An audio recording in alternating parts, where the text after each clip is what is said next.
appreciate you hopping on today. It's always fun when you start one and you're like, hey, I'm used to hearing your voice. It's good to be on. So uh, great to have you here and excited to dive into India and all the cool things you have going on. And I'm sure it'll open a lot of people's eyes to not only that market, but the innovation that's happening, especially with your company at Quidich. So um, appreciate you spending some time in your later evening and my early morning to make this happen. No, thank you for having me on the podcast. I've been hearing your voice and hearing such interesting insights about the sports industry and what goes on across the world, and really excited to share what we're doing on this part of the world with your audience. So excited to see where this goes. Yeah, I'm excited. And again, I say this a lot, but I'm just excited to learn. Like, I hope a ton of people listen to this and get insights, but I'm really listening to hear the background story. So I think that's a good place to start. The company we were talking a little before, it has a lot of different products, a lot of cool things from innovation labs and, a lot of big corporate sports side, initiatives. So I guess give us where it started and really the inspiration and then we'll dig a little bit deeper. Thank you. So, where it started, actually, Andrew, is a very funny story. It was actually uh, in a college dorm room back in New Delhi, and I'd studied film and television in England, and kind of moved back to India, and I was directing music videos, and I was kind of, I was just not feeling it. I was like, this is not my scene, so I decided to do a Yeah. liberal arts course. Um, Bollywood wasn't for you. Sorry. Bollywood wasn't for you. It wasn't. No, we did end up doing a lot of Bollywood with our drones, but the problem with music videos was that after you've done three or four of them, especially with the audience, we were doing a lot of Punjabi music videos at the time. You realize that was a very repeat model. Like they just wanted the same thing, with it just the location would change, but everything was the same. Hmm. So I just wasn't feeling it, and I've had always had this technology knack in me, and I was feeling like I'm not being able to push the boundaries. So I decided to take a gap year and do this liberal arts course. And as chance might have it, I had a roommate, Gaurav, who was a race car driver, came from a mechanical engineering background. And I had bought this drone for one of my music videos where I wanted to get this shot from above of this beautiful Audi R8 on this expressway. And I wanted to get that shot. So I just bought this drone with no real plan of a business. I was never chartered to be an entrepreneur. I always wanted to be a filmmaker. But in this college dorm room, we had the opportunity of doing an experiential learning module, which was where everybody was just doing internships. And my roommate's like, hey, why don't we just, you've got a drone, let's just try a business. And I was like, no, business is not my thing. But he's like, we've got 9 months on this course. We've got nothing to lose. Let's give it a shot, see what happens. And, if it doesn't work out, we go back to what we were doing.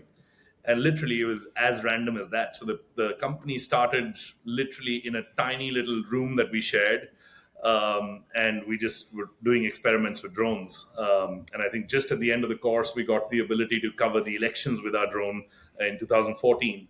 And we were like, hey, suddenly, a small little investment of $1,000 gave us, $10,000 back. And we were like, oh, there seems to be something here. Let's do more of this. And that's literally how it started.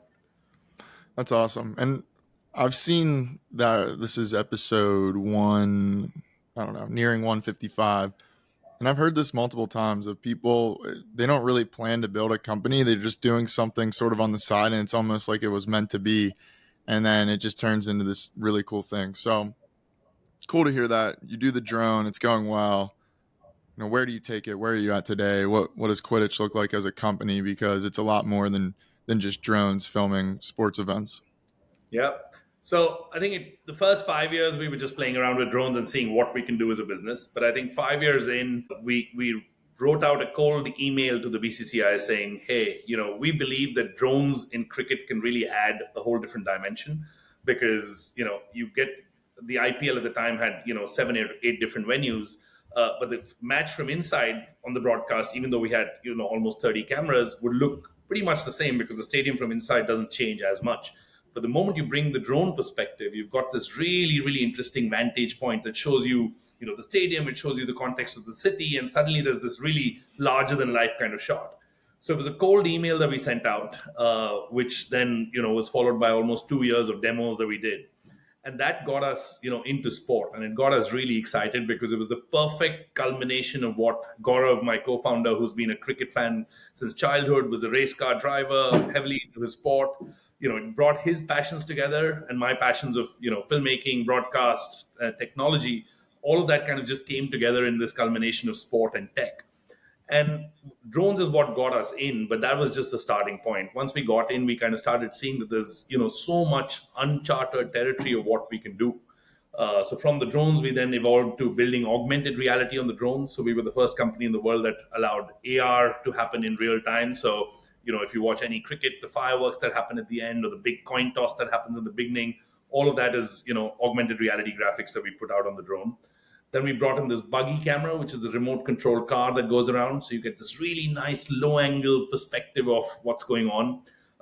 In cricket, it's very interesting because when a batsman gets out, we're able to send the buggy right in, and you've got this really majestic shot of the buggy looking up at this batsman walking out, and it just gives you, I think as creators of content for sports, one of the key things that everybody's trying to do is get closer into the action, and the buggy really gets you right in there. Like, you can see the expressions, you can feel that the sadness on the batsman's face who's just lost his wicket. And then from there on, we kind of went heavy into building our technology solutions. So we identified a big gap in cricket, which was around player positions. So in cricket, there's batting and there's bowling and then there's fielding. But there was a lot of batting data, there was a lot of bowling data, but there was just very little fielding information. And because the field is fairly large and wide, there was no camera that actually even showed the whole field. So when the commentators were talking about fielding positions, the viewers were just kind of didn't really get a sense of the strategy. So similar to what you see on a FIFA game, in the bottom you'll see this mini map. We created Quidich Tracker, which is a full indigenous solution that we built over here with a single camera that goes onto the floodlight, uses computer vision to be able to track the players. And in real time now on the broadcast, you can see exactly who's standing where. You can see distances between players, gaps, and so on. So that really added a whole layer of, technology that aided the storytelling of the sport. And that's now become pretty much standard across all tier A cricket broadcasts globally. So you've kind of become a filmmaker, but just with a bunch of different things in sports. So you did kind of fulfill what you were trying to do. It just looks a little bit different than you thought it might. Yeah, I mean, it's very different from being a filmmaker, but it's a very interesting analogy because I feel like the process that I apply today to building technology is still the same process of filmmaking. Like, it's the same pre-production that you would do. It's the same building out the stack, which is all of the storyboarding, and then you do the shoot, which is what we do with putting the technology out, and then the edit is the final technology that goes out there. So I still use a lot of my learnings from there as a process that go into technology building.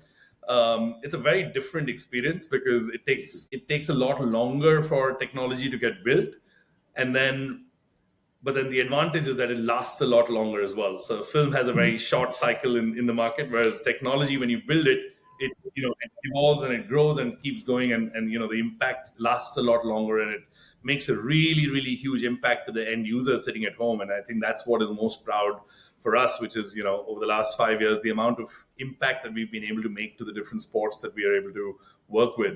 So we took this player tracking from what was just a small little mini map, and then we leverage the power of the Unreal Engine, which is a gaming engine, and we created digital twins of all of these stadiums. So now suddenly you could now give viewers of how does it look like from the batter's helmet. So replays are now created from our technology where you'll suddenly have a six that's gone, and you can now see exactly from inside the batter's helmet where the fielders were, what was the gap between them, and exactly follow the ball with the ball trajectory to see where it went. So, just creating these tools has been very, very fulfilling for us because, it constantly allows us to be able to put stuff out for viewers that is, Mm. just improving how they comprehend and understand the game. So I think it's maybe the elephant in the room, but India blowing up in sports. Obviously, you guys, and maybe we'll get to this in a little bit, but Series A round you recently completed, so congrats on that. But that speaks to the broader appeal of those sports, but especially in India. I know this is maybe a little bit of a tough question to answer, just leaving it so broad, but give us the rundown of the state of India and sports and what that market looks like and how to navigate it and whatever you think makes sense to touch on from your perspective, having grew up there, left, came back, and now really building from, I would say, when you started, what would you say, 2014 to now, it's probably completely different as well. Yeah, no, I think the India story is a very very interesting one for sport, because unlike most of the world where sport is kind of now getting to the cap and everybody's trying to figure out, oh, how do we get new audiences and how do we get, attract the younger audiences, the older audience, everybody's trying to scramble and figure out where do you get these audiences. I think the biggest advantage we have in India is that we've got a very very very large audience with the number of people that we have here. Cricket's obviously been that one sport where the country's performed well over the years, and that's kind of been the number one sport. And that's kind of where we got the opportunity to innovate. But I think just looking at India as a country, we're just at the start of what it means for sports fandom, and the viewership for all the other sports is just going to is just picking up, where cricket has obviously been, it's now almost like considered a religion over here. It really unites people, just the way a religion would. But I think just to see what's happened in the last few years with new sports coming up and new viewership picking up, it's been incredible. There's a sport called kabaddi, which hasn't been broadcast much around the world. But Star Sports came up with kabaddi, and they really pushed hard on the broadcast of the sport. And suddenly you've got this whole new sport, which has elevated all of the athletes to a whole different dimension altogether. It's unlocked incredible revenue for a new sport. And I think that's just one sport that we've seen it in the last few years. There's a whole bunch of new sports that we'll be seeing coming from the West back into India, and we'll see that viewership develop. And I think it's a very, very exciting time to be working in this space. I think for us as a company, it was a fantastic advantage, because cricket as a sport has reasonable amount of capital behind it. With the different tournaments that have now been created, all of the league tournaments have a fair amount of capital behind it. But there wasn't too much innovation happening in the sport, because the US doesn't watch too much cricket, and Europe still has, England is the only place where there's a lot of cricket played. So a lot of the sports technology companies weren't looking at cricket as closely. And I think that gave us the opportunity to really build ourselves over the last 5 years as a company that could put out technology, not just for cricket, but for the world, and put out technology in an industry like broadcast, where there is just no scope for error. You've got to be right every time, because Mm. between the time that an operator presses a button and the fan at home is watching it, there's no gap. So it's it's that button and that moment needs to be right. So I think it really gave us the opportunity, being in India, being able to develop some really really cutting edge technology. And now with the funding that we've now received, the whole idea is to be able to scale all of this technology into other geographies and other sport. And I think lastly, one of the biggest advantages of India is just the talent. I think the quality of technologists, the quality of people passionate about sport, the quality of people that are building visualization tools within Unreal, and now with what we've done with the Vision Pro. I think the speed of innovation and the speed of creating new technology that we can do out of here, I think is absolutely incredible. And putting all of these few things together, I think puts us in a really good spot to be able to create some global impact in the sports industry with our technology. I do agree with the three main points that you brought up there. I'm curious on any sports you think that are coming from the West that can pick up traction in India. Because, like you said, we've seen baseball try to come over, basketball sneaking in, obviously traditional football or soccer, whatever you want to call it. I mean, there's a handful trying to eke their way in. From your perspective, what do you see? What's one that could go and maybe grab that third, or volleyball? I know has a little influence. Like, what could go grab? Obviously, nothing's going to take over cricket. Kabaddi's got a great, probably second tier. I don't know if you would say that third spot is open, and it might be more fourth. But where do you see, or which sports are you like? Okay, they have a chance from ear on the ground, and also talking with the rights holders and all the companies around. So I think the two big ones that are definitely sort of in that spot are going to be football and golf. I think those are the Golf. two big ones that really already have a lot of excitement around it. I think what we've seen with cricket is that the fandom really really kicks up when we perform well at a global stage. And I think that's really what we've got to be able to do now, is the day we have a team playing global football, and the day we have some good talent in golf. I think those are the two ones that will pick up very very quickly over here. I think the other one's going to be basketball as well, because there's a lot of work that's happening in grassroots basketball in India, and you can see a lot of impact that is making in individuals' lives. And I think that projecting a few years forward will definitely, what we've seen happen with college basketball in the US, we can see that, at least picking up in a lot of smaller pockets. And I think that's where the viewership is kind of building up slowly and gradually. So that would be the close next one that we would see. Yeah, and even on this side, I'm seeing basketball. It has more of an India presence from the standpoint of, so one of my teammates in college, Sukhmatan, both his parents from India, but grew up in the States. But the problem that hurts India is the dual citizenship. Like, you can't go play for India, even though his parents were both there. I think he was technically born there, however it works, but he can't, like, he should be playing or giving them a chance in the Olympics, but he can't. So now flipping to the other side, cricket's obviously really starting to have an influence here in the United States, or we'll just call it North America as a whole. We recently had the whole thing in New York. U.S. beat Pakistan. I think India ended up winning it all, right? Of course. But what do you see? Do you see it translating pretty well? Like, what's the word of cricket now going more global and flipping over here?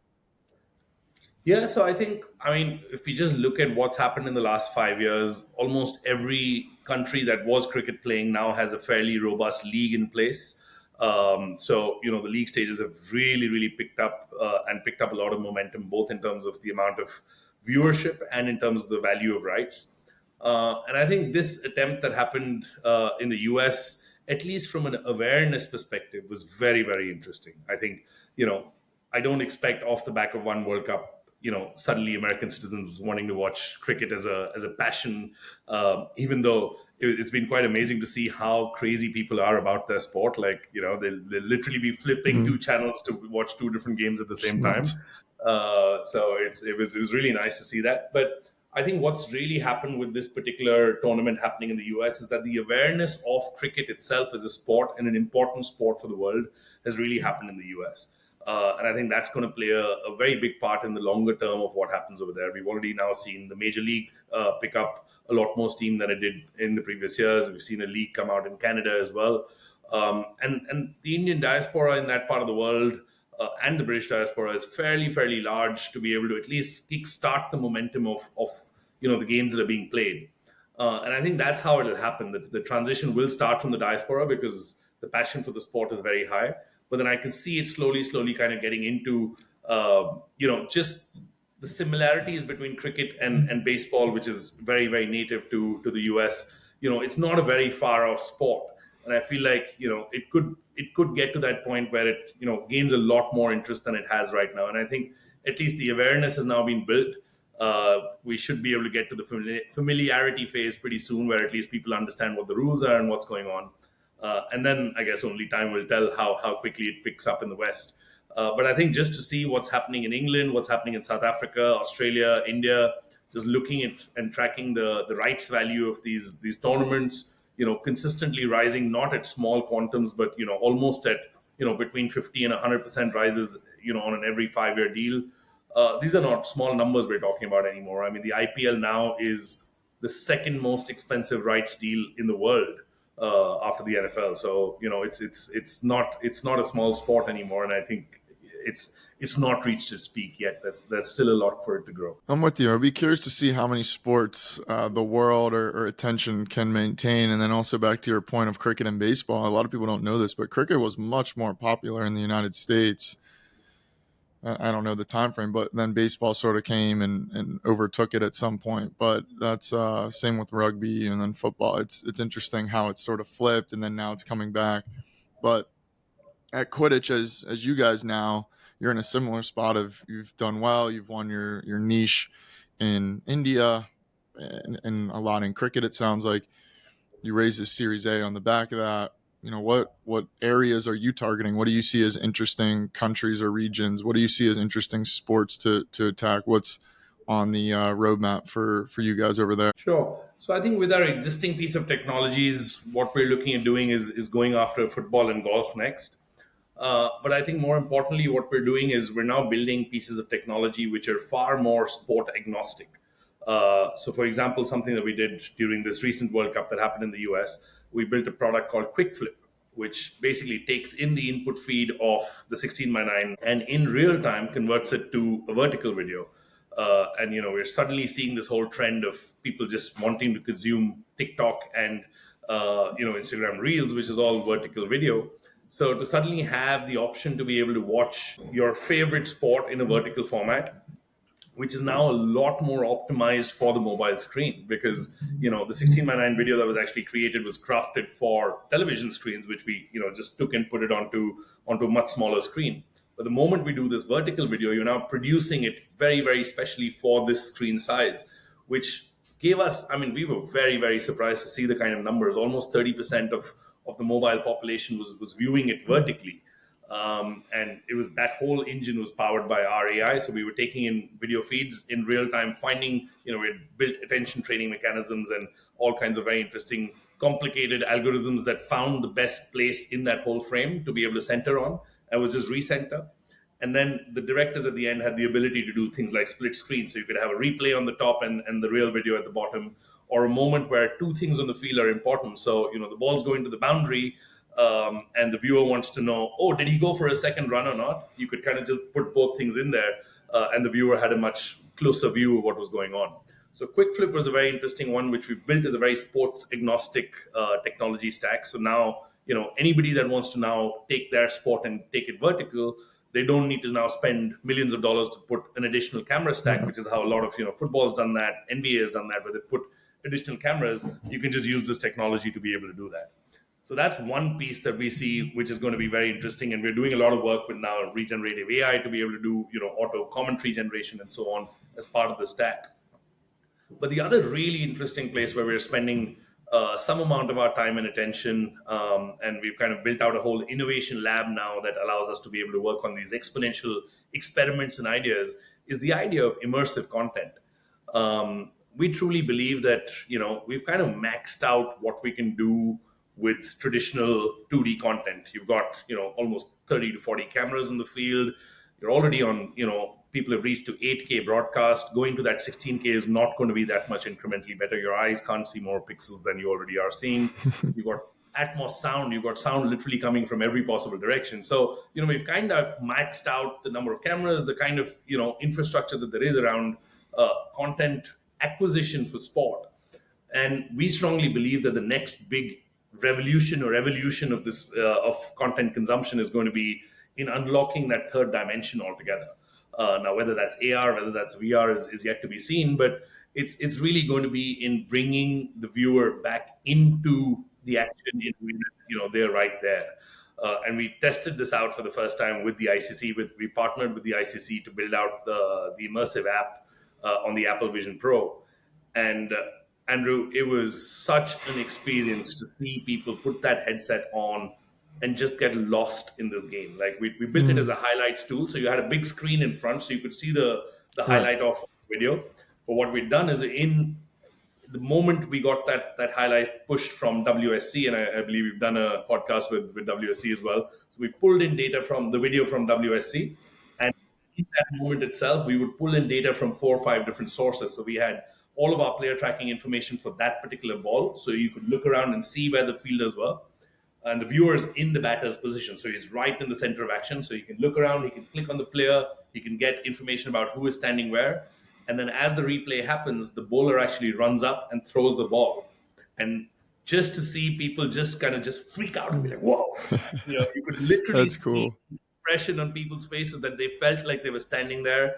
They could feel the speed of the ball. I think that was a really, really powerful aspect as well, because on broadcast, you either see it at 25 frames per second and it just goes too fast and you don't know what happened, and then you see it in slow-mo and then it's too slow. So you never really get to sense that, oh, that ball was actually thrown at 140 kilometers per hour. Wow. So suddenly to see all of this, and then to bring in with the Vision Pro, was just crazy with the spatial sound, because we'd put a sound on the ball so you could literally hear it come to you. You hear it hit the bat, and then automatically your head would turn in the direction that it went, because you could hear it go there.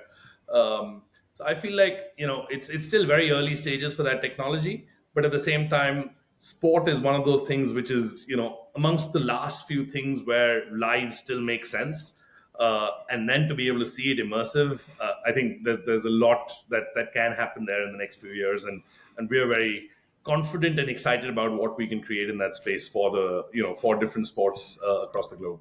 That's awesome. And it has to be cool to build something, put a lot of time and effort and thought into it, and then to be able to like test it out and see like how people react, and that's got to be a good feeling. Like what's sort of the, I guess for people that are looking to build companies or think about things, I guess like how do you, is that worth it? Like those feelings of when like you said the ball's whizzing, someone you get to see it versus all the building and leading up to that. Like what's that experience like for you? I think for me personally, and this is not a company answer, this is a very me answer. For me, that's the most fulfilling feeling of what I do.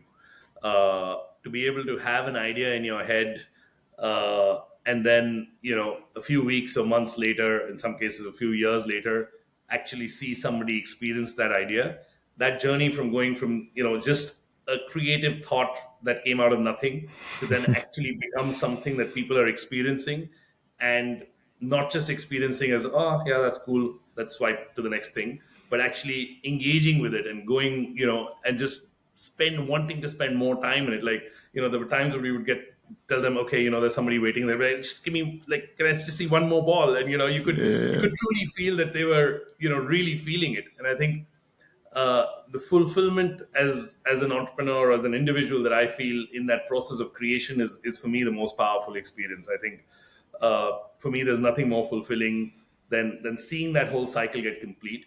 And I think not just for me, but even for the team, I think the advantage of sport and being in an industry like this is that every single individual that works at Quidditch, they put their heart and soul in what they do.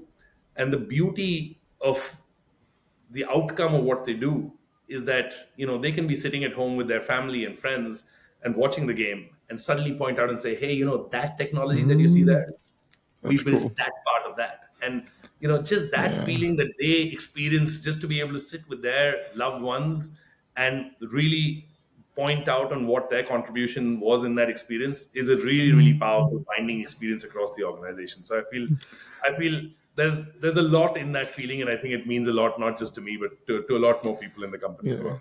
That's really cool. And yeah, we're gonna wrap it up with that. That was an awesome conversation. Where can people learn more? What's your websites? Where are you guys on socials? And where can people learn more or reach out about Quidditch? Yeah, so Quidich.com, Quidich.com is where our website is. All of these very interesting, fun products that we've been working for are all available over there. And then LinkedIn is Quidich Innovation Labs, and so is Instagram. So yeah, Awesome. those are the places where all of our updates are all there. Awesome. We'll make sure to link it, and appreciate you coming on and sharing your insights. This was an awesome one. Thank you so much, Andrew. Really, really appreciate it.